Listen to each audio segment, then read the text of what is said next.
Absolutely. But, it's the real challenge is trying to, make everybody aware of her voting record.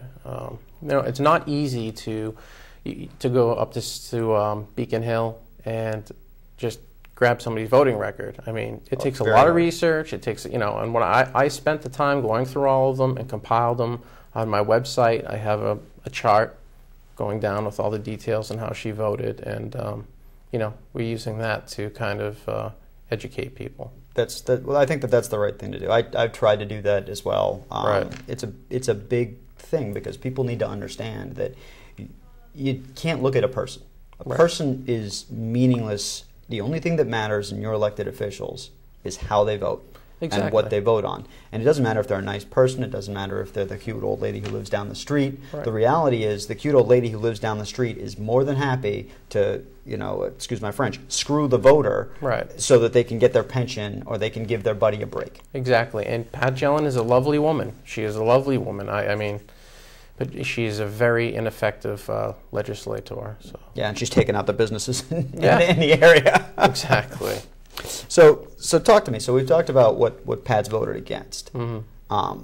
Obviously, you're running. At least your major issue is the fact that nobody's working anymore. We've got a problem with jobs. We've got a problem with the economy. Right. What's the solution? Like, what are you bringing to bear that obviously Pat's going to tax everybody to death? What are you going to do to fix the situation?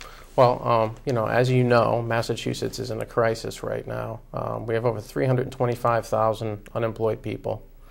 And that's a 6 million population? It's about 6.5 million. 6.5 million, 325,000. And, countless people, just trying to make ends meet. And now is not the time to raise taxes.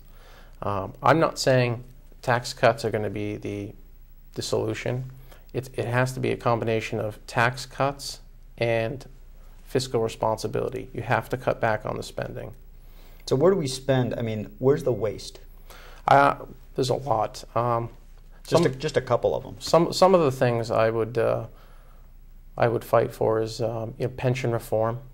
So tell me about that pension reform.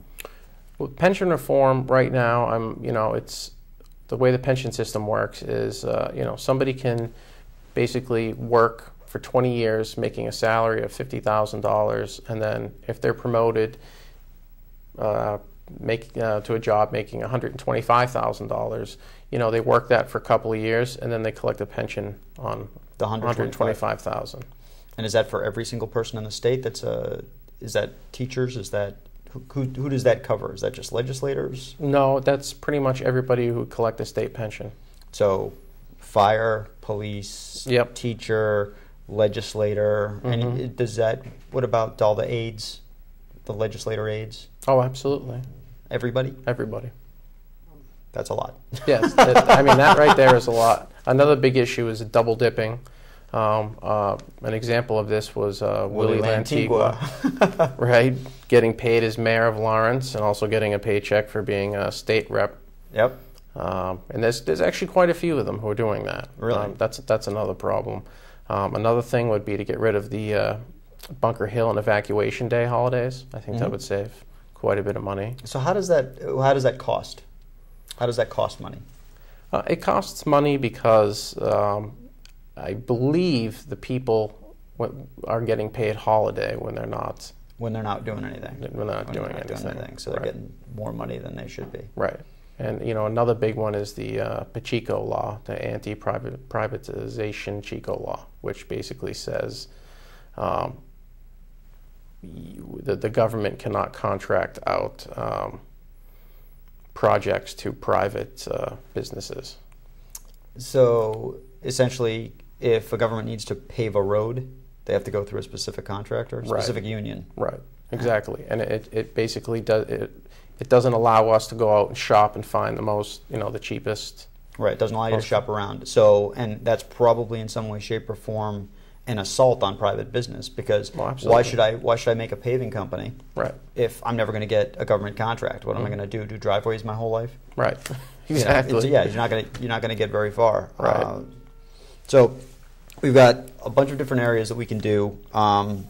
Talk to me about businesses in the state. So you've run a business, and I've run a business as well, but I don't think that the majority of the people who are out there, the majority of people work for somebody else. Exactly. And they don't understand the burden. They always look at their boss and they say, oh, you know, you make all this money and blah, blah, blah, blah, blah. And I know my business has never made more than $50,000 in a year. And one year we were employing 5 people, and that tells you how much they were getting paid. And I wasn't making much off the top, and most of the years I didn't take home anything. And I got to a point where I couldn't pay people, so I had to let everybody go because the burdens that were being put on me by the state specifically made it cost prohibitive. You know, people don't understand when you hire somebody and you're going to give them a $40,000 salary. That ends up costing the business owner somewhere between $75,000 and $80,000 a year once they're done paying all the taxes and all the you know, insurance costs and everything. Mass Health came in.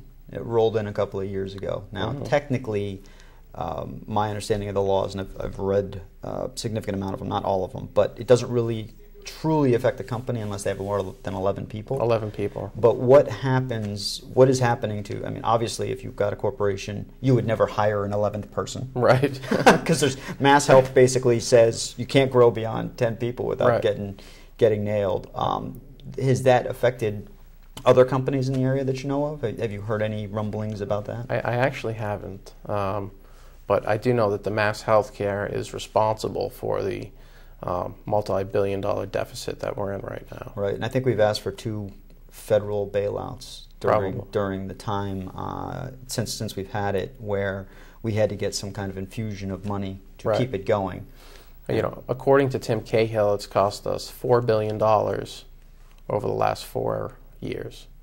And I know Boston Medical Center is treating patients who have the Mass Health, and they're not being reimbursed the correct amount of money. I think they're being reimbursed about 65 cents for every dollar they spend. So right now there's a $128 million lawsuit going on against the state of Massachusetts. Wow.